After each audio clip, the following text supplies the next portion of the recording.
just want to talk to us about topping off our leadership tank. We are, Ed started the day like this, but we are facing more needs, more challenges in church and in ministry than any of us have faced in our entire life. And as people who are, our role is to look to assist or lead or influence or help or support pastors and local churches, they also are feeling the same kinds of challenges that we are. It's good to see you as well, Richard. Appreciate that. Our leadership tanks are empty. A lot of us have been running on fumes for a long time and didn't even realize it. And so I think some of us still don't realize all the impact that the last couple of years especially have had on us.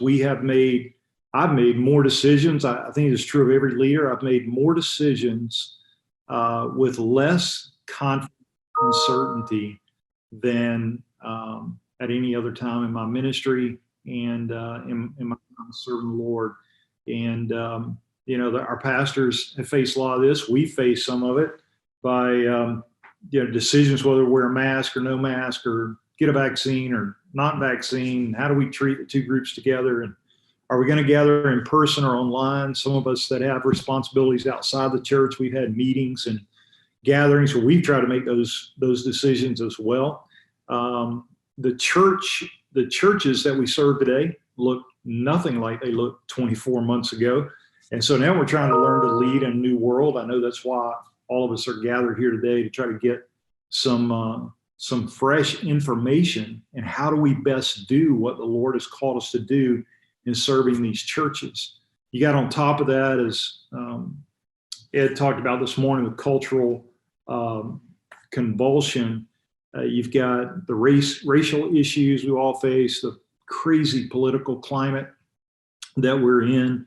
Add for fun right now, he didn't mention this morning, but a very uncertain economy with the inflation numbers and all the things that we're looking at.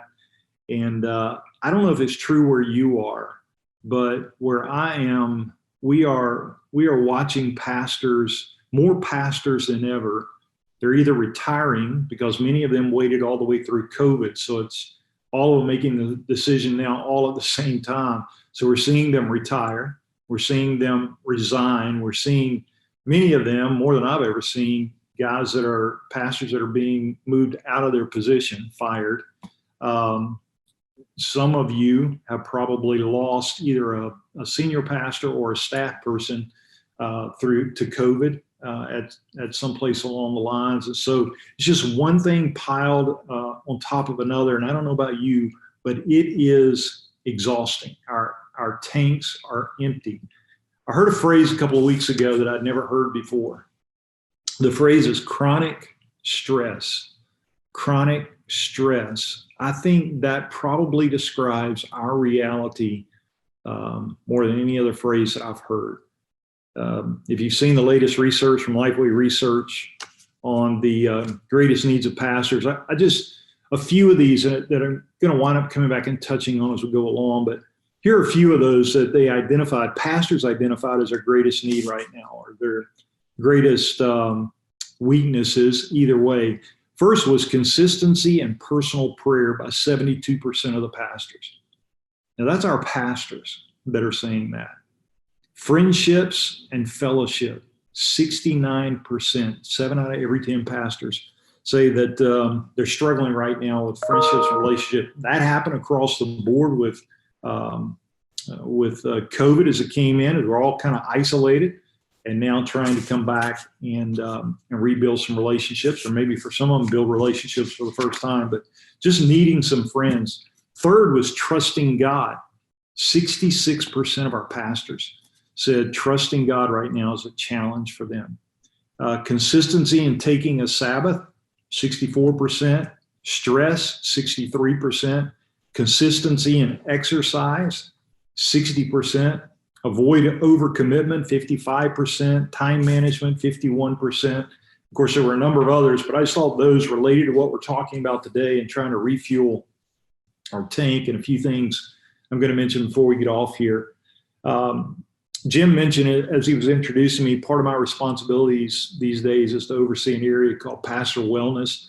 Right now, we don't have a pastor wellness lead strategist, and so I'm playing the interim for that, as well as doing the other responsibility that I have. And part of pastor wellness in the Georgia Baptist Convention from the Georgia Baptist Mission Board is we do provide counseling by partnering with a counseling service here in the state, and actually several services here in the state. I went back to look at it when I was doing some research and pulling all this together. In 2021, we partnered on more than 530 counseling sessions for pastors and pastors' wives during that year.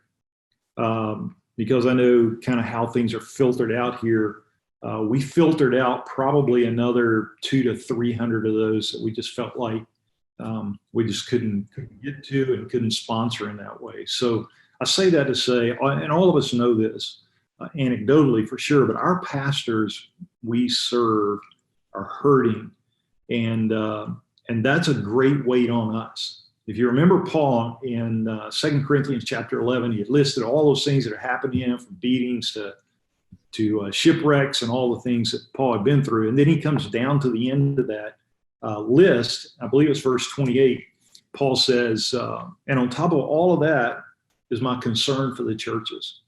So we're all living through this craziness, this chaos in the world that we've heard described from Ed and some things I just mentioned. While at the same time, we have the concern for all the churches that we have responsibility for, and the pastors that lead those churches. And so you back up and you say, man, that's great news. How do we lead through a time like this? Well, we've all gotten on those airplanes, and you hear that the instructions from the flight attendant before you take off.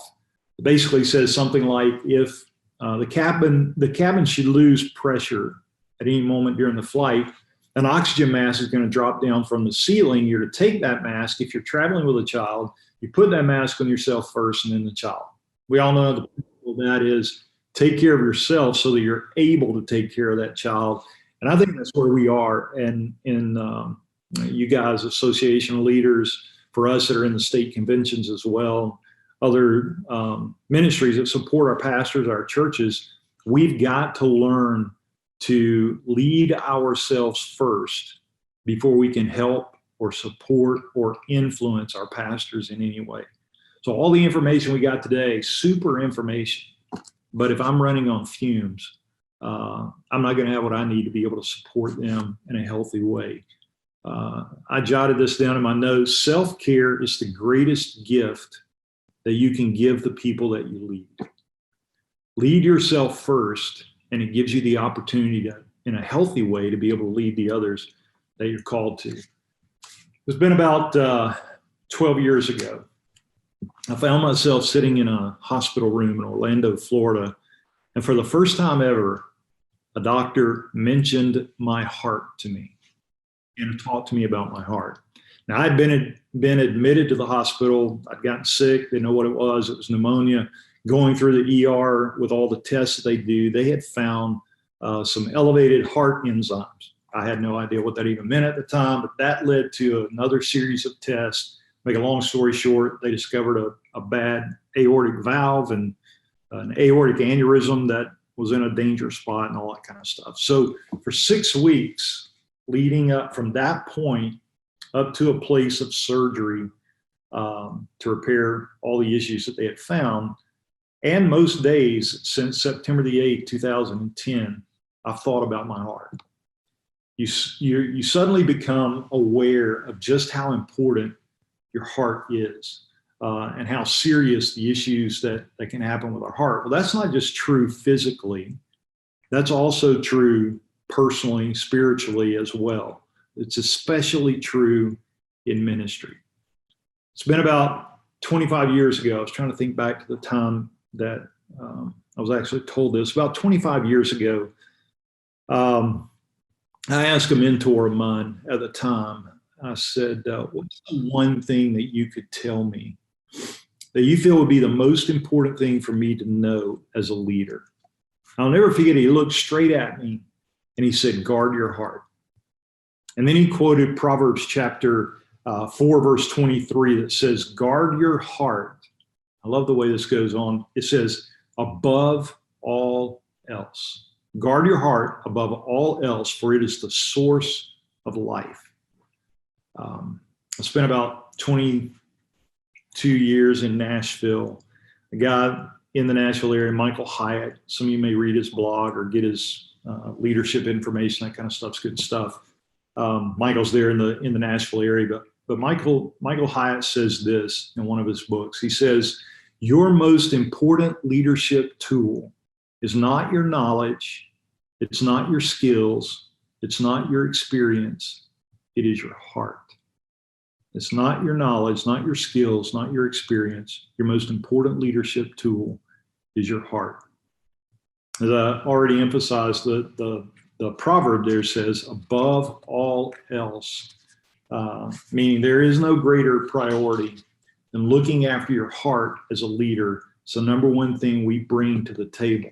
Maybe another way to say that is, if you lose your heart, you're going to lose everything. You'll lose your friends, you'll lose your family, you'll lose your ministry, you're going to lose your influence, everything if you lose your heart, because it all starts with the heart. Everything centers on the heart. Our actions, our thoughts, our attitude. And so I'm simply saying, kind of thinking through this, trying to think through what could I share with you today around refueling. I just say, as your heart goes, so goes your ministry. So I want to talk just a little bit about maybe some dangers of the heart, or some things that would damage the heart for us as ministry leaders. Went back to scripture, did a little research. Proverbs chapter 16, verse 5 says, everyone with a proud heart is detestable to the Lord. Be assured he will go unpunished. So pride would be one of those things that can damage our heart. So I want you to get up on your keyboard. Let's get ready to chat for just a second. So I want you to drop this in the chat if you would. Simply answer this question. What are some signs of a prideful heart? What are some signs of a prideful heart?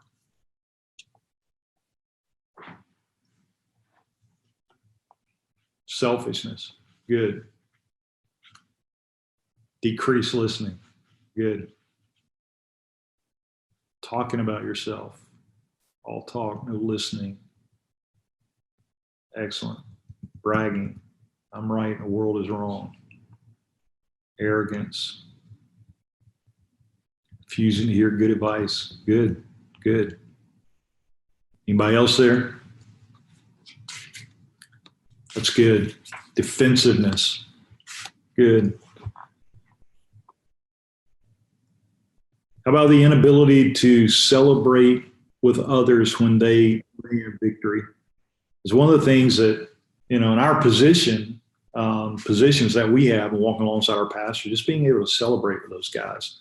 If I can't celebrate with someone, I definitely have a prideful heart. Those are excellent. That's incredible. One of the other things I put down here is managing your image. We're a lot more like the Pharisees, I think, sometimes than we like to admit. The Pharisees, the number one thing for the Pharisee was for what? It was to manage their image, make sure I look good. It's all about the outward activity and actions. And I want to make sure we look good to the people around us. I was served at Lifeway for about 10 years. And as we all know the story of Lifeway and where they are now, I was in the old building, the old location. And if you'd have walked in the building then, and a lot of you have been there, it looked invincible, 1 million square feet under one roof. That building was absolutely invincible. And I had left there. I was serving in a church south of town as a pastor. When the building was sold, they were going to demolish the building. And so you could go by there for weeks and see very little activity on the outside. You'd see maybe a guy walk in and stay for a period of time, turn around, walk out, be a few people walking around, but it looked like nothing was happening. And then they made the announcement, the building is going to be demolished on whatever date it was that it was going to be demolished. And so some of us that have been a part of Lifeway for any part of our careers that live locally, we showed up on the day that they said the whole thing is going to be demolished. And it was in just a moment's time, the entire thing became a pile of dust and rubble and dirt. And so what looked good on the outside for years crumbled. And for all of those weeks leading up to that, it really looked just like it had for decades. And yet in just a moment's time, it's completely gone. Managing our image. A lot of us are more concerned about what's going on the outside. How do we look? How are we coming across to people? Am I coming across successful or whatever? Do I come across like I know what I'm talking about? And so we stop paying attention to what goes on the inside. And it only takes a moment. All of us know this, but it only takes a moment and it can be gone. And so we don't want to be just about managing our image. Very similar to that, living for approval. If you're a people pleaser, people pleasing is rooted in pride. I want to please everybody else. I want them to like me because I'm more centered or more focused on myself. So the desire for approval becomes the driving force above all the other motives that I might have in my heart. And if you think that's not an issue, ask yourself this question. How well do I handle criticism? And if somebody criticizes me, do I hold that in that place of bitterness in my life? Do I hold on to that for a long time and let that just kind of take root in my life?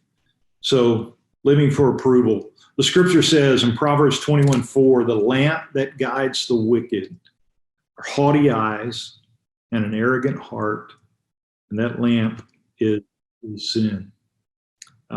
Proverbs chapter 12, verse 20. Here's the other one. So we get past the pride piece, that can damage our heart. Here's another one. Deceit is in the hearts of those who plot evil, but those who promote peace have joy. A deceitful heart is a heart that is damaged. It's a sign of a sick heart, is deceitfulness. So what does a deceitful heart look like? Let's jump back on chat real quick. What are some telltale signs that I have a heart that is a deceitful heart? Sneaky, lack of integrity. Good. Distrust of God's word. That's good. It's really good. Non-social. Trying to hide that deceitful heart. Getting in my own way. It's good. Awesome. Lack of trust. Inability to accept blame. Trying to manipulate things. Hypocrisy. It's good. Those will eat you up. A lack of transparency. Good. We all know that passage, Jeremiah chapter 17, verse 9. The heart is more deceitful than anything else and incurable. Who can understand it? So apart from the Lord giving us a new heart, we live with hearts that deceive us constantly. Here's the last one I'll give on the dangers of the heart. A sign of a sick heart, an unhealthy heart is a hard heart. And this one's difficult for us in ministry. Proverbs 28, verse 14. Happy is the one who is always reverent, but who hardens the heart. He who hardens his heart falls into trouble. So signs of a hard heart. While we got our chat up, let's just keep moving. Signs of a hard heart. I'll give you one. Unforgiveness. Hard heart. What others? Bitterness. Easily offended. I put that one down. Sign of a hard heart. And let me ask you one right here, and let's kind of begin to zoom in a little bit. What about losing our heart for ministry? Over the last couple of years, it's been tough to stay focused, and it's easy to get discouraged. We use the term disheartened. So all that falls in there together. Let me let me draw an example from Scripture for a second. 1 Kings chapter 3, verse 9. And this is where the Lord had come to Solomon. And he said, whatever you want, just ask. And so Solomon answers like this. It's part of his answer. He said, in beginning of verse 9, he said, so give your servant a receptive heart to judge your people and to discern between good and evil. For who is able to judge this great group, this great people of yours? Now, it pleased the Lord that Solomon had requested this. So God said to him, because you have requested this and did not ask for long life or riches for yourself or the death of your enemies, but you asked discernment for yourself to administer justice. I will therefore do what you have asked. I will give you a wise and understanding heart so that there's never been anyone like you before and never will be again. In addition, I will give you what you did not ask for, riches and honor, so that no king will be your equal during your entire life. If you walk in my ways and keep my statutes and commands, just as your father David did, I will give you a long life. So how did all that turn out? If you get over to chapter 11, 1 Kings chapter 11 and verse 3, it's describing Solomon. It says this: he had 700 wives who were princesses and 300 who were concubines, and they turned his heart away. When Solomon was old, his wives turned his heart away to follow other gods. He was not wholeheartedly devoted to the Lord his God, as his father David had been. Solomon allowed Ashtoreth, the goddess of the Sidonians, and Milcom, the abhorrent idol of the Ammonites. And Solomon did what was evil in the Lord's sight. Unlike his father David, he did not remain loyal to the Lord, all because Solomon lost sight of the fact, the most important part of leadership, the most important tool of leadership, not only for the kingdom, but if you remember, his family became a mess as well. Solomon lost his heart for the Lord. So it didn't end well for him. So how do we guard our heart above all else? How do we guard our heart? Psalm chapter 119, verse 2, it says, happy are those who keep his decrees and seek him with all their hearts. So I thought we would just end with a couple of practical things. And these are going to be 4 words, R-E, words. First is this. Here's a few ideas on guarding your heart. First, retreat. And here's some things that I found to be helpful over the years. Retreat. And why do we take our team on a retreat? Or why do we take our group on a retreat? It's clear, isn't it? We just want to pull away from the chaos, get away from all the noise, get away from all the stuff, everything that's going on around in our life.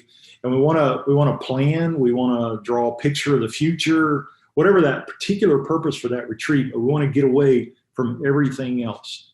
So here's what I learned to do a long time ago, is to take some personal retreats.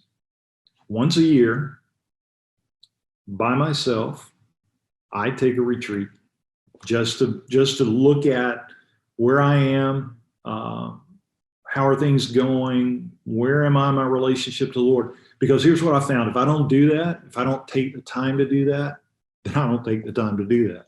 If I don't schedule a week away with a very focused purpose of examining the heart, all going back to what this mentor told me years ago, to guard my heart, to make sure that I've got all of that in check, then I never get around to it. I just never think about it. The other thing, so annually, the other thing is a retreat weekly. And this may take 15 minutes of reflection. Someplace weekly, if it's on the weekend for you or whatever's the best thing for you, but on a weekend, to be able to spend some time. I spend 10, 15 minutes just kind of doing a checkup. How am I doing? This is what I said I wanted to do over the retreat that I'd taken that year. And so how am I doing with all the goals, the things that I'd set for myself to be able to do that? A few questions I would just ask everybody. How have you done taking the time to reflect on the direction that you're going? We all get so busy in ministry, making sure everybody else is okay, everybody else is taken care of. But remember, if we spend ourselves out doing that, we're not helping them. So want to guard our heart. Is what you're doing, whatever that is that effective? Is it accomplishing the things you want to see happen? If you were to take an annual retreat, what would that look like for you? What would you do? For me, I keep it very simple. I don't take any extra books. I take a Bible, I take a notebook, and I take something to write with. And I simply open God's Word, spend time with that. And it's not like a week of fasting or anything. I don't want to give that impression, but I'm going to spend some time in the Word every day, and then some time just mulling things over, maybe take a hike, do something that gives me some time to be able to reflect. I started this, and I won't go into a long story, that I had a season while I was pastoring in Georgia, Cobb County, there in Noonday Association. I had a season I went through that was a season of doubt, a season of wondering whether or not as a pastor, God was even listening to me. God heard my prayers. Did God love me? Did God see value in me? All of the crazy questions you can think to ask. And through that, one of the things I did during about an 8-month to year's time is I would get in my car, I would drive up to Red Mountain. Some of you that are around that area, know about that. And I would go up to Red Mountain, and I would simply take out a pad, a Bible, open it up. I didn't feel anything. I didn't have any emotional breakthroughs or any of that. But it was a time for me just to kind of go back and touch base again with why I was doing what I was doing, and that God really was faithful in all that. And I'll come back to that at the end. But all of us could use some reflection time. Man, we have been on a pace for 2 years as leaders that is crazy. So first, retreat. Second, reorganize. And here's what I mean by that. We clutter our lives with things. I don't just mean physical things around us, but we clutter our lives with, we clutter our schedules. We say yes to a lot of things that we never go back and revisit to say, yeah, that's a good idea. I want to keep doing that. Or I don't really need to be doing that anymore. I'm in a different place of leadership. I'm working with a different strategy or organization or a group of people or whatever it might be. So with all the yeses I've had, time out, I'm not going to do that anymore, and just maybe say, some of that needs to become a no. We clutter our lives with these things and the things we're all staring at right now, our computers, our telephones, and we need to do something that just relaxes the mind. And for those of you that know me, you're going to think this is crazy, but one of the great stress relievers that I have in my life is I color, like the old-fashioned coloring books for kids, only they have them for adults with little markers and stuff. So it just erases my mind and just lets me, I don't have to fill my mind up with the junk that's on TV or radio or anything else. So I have a chance, I just sat down and color. I'm not the most creative guy, but I can color a picture in a coloring book. So it's a great stress release. You find whatever works for you to be able to just kind of mind dump and get rid of that stuff. So retreat, reorganize. Number 3, refresh. Physically refresh. I'm not going to go into a long lecture here, but taking care of the body. One of the things that we do with Pastor Wellness, we try to help pastors look at some of the physical issues they have and try to help them with that. Whatever you do, regular exercise. Doctor told me much better than even jogging for stress relief is walking. So something all of us can do. Refresh mentally. I want to learn something new every day. I've learned some new stuff today. I jotted down some really cool stuff that I've learned today. Pay attention to your mental health. Refresh mentally. Pay attention to your mental health. One of the other things that I started doing about 10 years ago, I find a counselor, and I'll go see a counselor. I was blessed, have been blessed over the last 6 or 7 years that I've got a guy that he doesn't charge me anything. He just says, man, anytime you want to. So about 2 to 3 times a year, I'll sit down with him and just unload. Here's everything going on with me right now. And found that to be an incredible help. Some of us maybe need to, after COVID, need to go back and make sure we've got those relationships solid and sort of revisit our friends list. So helps me refresh and just stay fresh mentally and sort of stay ahead of the cobwebs, if you would. Reorganize, refresh, and the last one is remind. And I go back to that experience I had, the times that I had some on Red Mountain and some, the times that I have now with the Lord, is I sometimes have to remind myself of the faithfulness of God, with the chaos and the craziness. When I'm watching churches that are sick, hurting, I watch pastors go through things.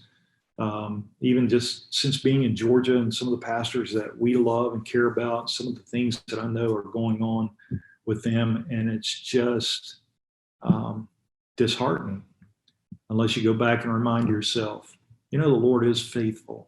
I don't understand his ways all the time, but I can trust his heart. And so the way I do that, again, I spend time in the Word, time praying, time journaling, and try to make sure the best I can I'm guarding my heart. I'll say one more thing about our heart in ministry. You remember which church gave Paul the most fits, at least from what we can tell with his writing? Which church seemed to be more off track than any other church Paul worked with? It was Corinth. If I go back and read all the letters Paul wrote, and yet Paul comes down toward the end of that second letter in 2 Corinthians chapter 7, verse 2, Paul says, accept us. This is a translation I'm using here. Accept us. We have wronged no one, corrupted no one, defrauded no one. You can tell he's kind of defending himself. I don't say this to condemn you, for I've already said that you are in our hearts to live together and to die together. 2 Corinthians 6, the chapter before that, he says, we have spoken openly to you, Corinthians. Our hearts have been opened wide. So Paul remained vulnerable. He kept those people in his heart. The people even that were doing everything they could to jump this thing off track early on. And I don't know about you, but one of the things in ministry that is that I constantly have to look out for is shutting my heart down to the people that God has called me to serve. You guys know this. Not every pastor is easy to work with. Some pastors will make life difficult for you. And some pastors make life difficult for me. And so I'll constantly have to go back and say, man, am I guarding my heart? Am I doing the things that I set in place? Whether it's annually or weekly, am I doing the things that I said I would do to make sure that I guard my heart above all else? And the verse ends, because it's the source of life. And I think it's life in ministry, life as a husband and a dad and a granddad. And if I don't guard my heart, I lose the joy in what I'm doing. So I pray that we all guard our hearts as the Lord will call us and have us to do.